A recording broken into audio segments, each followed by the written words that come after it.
Now, I'm going to turn the microphone over to Warren Noblet. I think that's how you pronounce your name. I think, right? Sorry, here you are.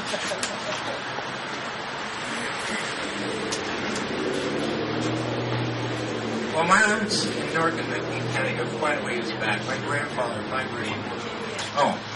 immigrated from Hungary here specifically because in the early 1900s, Newark was a major industrial hub in Ohio.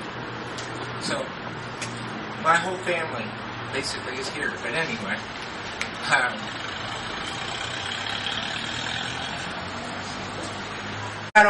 Ohio should be governed. Do we accept the heartless failed policy for Herbert Hoover and Ronald Reagan? No. Bread, soup lines, union busting, and massive corporate tax breaks? The governor has good reason to hide his corporate agenda of selling Ohio to the highest bidder.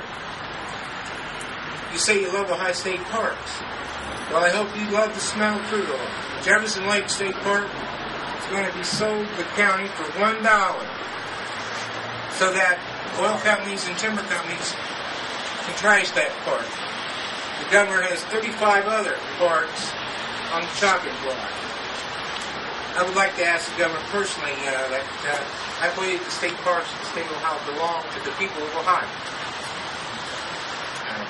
Well, Daniel's got a law here that I won't repeat. But I could go on for an hour informing about the massive cuts that he's proposing in our public school systems. Hundreds of teachers will lose their jobs, and programs to help low-income families heat their homes are going to be history. It's not all that far. Everybody from North knows that less than a mile from here. What's going on? We have hundreds of families that are having to have two families work. If they cut school funding, they're already in a bind. In Newark, I guess they call us the Rust Belt. I would like to see that change. Ohio history to what's happening today. In 1787, Arthur St. Clair, the first governor of the Northwest Territory, told his friends in Congress at that time that the people of Ohio were too indigent and ignorant to form a constitution and government for themselves. I think our first governor and founding father of Ohio, Thomas Worthington, is turning over in his grave right now, seeing democracy being destroyed in Ohio by John Kasich, who's not an Ohioan by birth.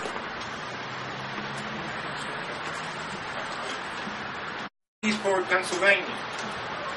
Now, in the second decade of the 21st century, John Kasich also thinks that the hard middle-class working people that built this state should have to pay for the very corruption of Lehman Brothers, who he worked for in Wall Street at your expense. Here, here.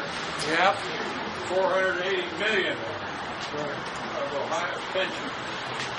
Some of our younger Ohioans do not know that Ronald Reagan appointed him in 1981 to be his hatchet man. Mr. Kasich did not go in with a scalpel, and he's not going to now. By 1982, under Governor Kasich's first term of cutting budgets, unemployment rose to 10.8. The Republicans want you to forget that rule, I think. There's a lot of things that I think the voters of Ohio forgot in the last 2 years. It wasn't the Democratic Party that created this. It was Wall Street, and I hope that Congress decides that Bush tax cuts have to go on the table. You cannot balance a budget without two things. Yes, I understand and agree we do have to have some cuts. But without the most affluent, the top 1%, this country's not broke. I'm quoting Michael Moore on this. The money is just as simply isn't with people like us. Our first responders, firemen, the police, he's called them idiots. Our teachers, the steel workers in Cleveland, the auto workers in Toledo, the rubber workers in Akron, and the coal miners in Appalachian, southeast Ohio, and the workers here in Licking County. Owens Corning, Hall of Fame, Argonne Meritor, Kaiser Aluminum, and Boeing are just to name a few. all of the city workers of Newark, Heath, Johnstown, Pataskla, Utica, Hebron, and Buckeye Lake will be affected. All our teachers and school employees have already paid for their pensions. Now they're told, after the 100-year struggle for economic justice, that John Kasich can sign that away with one stroke of his pen. In the past month, hundreds of thousands of Ohioans from every city and county in this state have come to the People's House to exercise their right of free speech. When the governor ordered that the doors be closed and Ohioans were barred entry, the State Highway Patrol was on the side of Ohioans. They opened the door. Yes. The governor was served a court order to reopen those doors so that the people of Ohio could come into their house. I know all of you have your own stories of hardship during the Great Recession that's been going on for the last 2 years.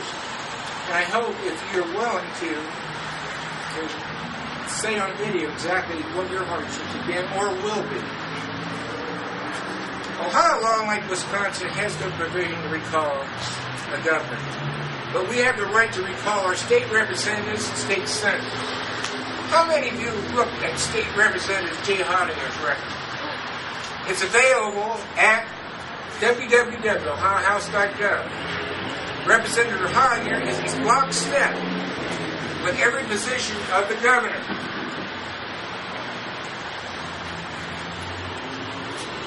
What are you going to do about it? The recall process is not easy. Many signatures must be collected and verified. Of course, this will take a little bit of time and hard work by you and me. But Wisconsin has showed us how to do it. They now have 50% of the signatures needed to recall every Republican in their legislature. Ohioans, do you have the same commitment to restore democracy here? My fellow Ohioans, this state's future is in your hands.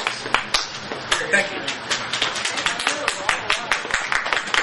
Thank you, Warren. I think everyone here would basically mirror my comments in saying that we appreciate both your comments here and, if you don't mind me saying, your service to this country as a veteran. All right. So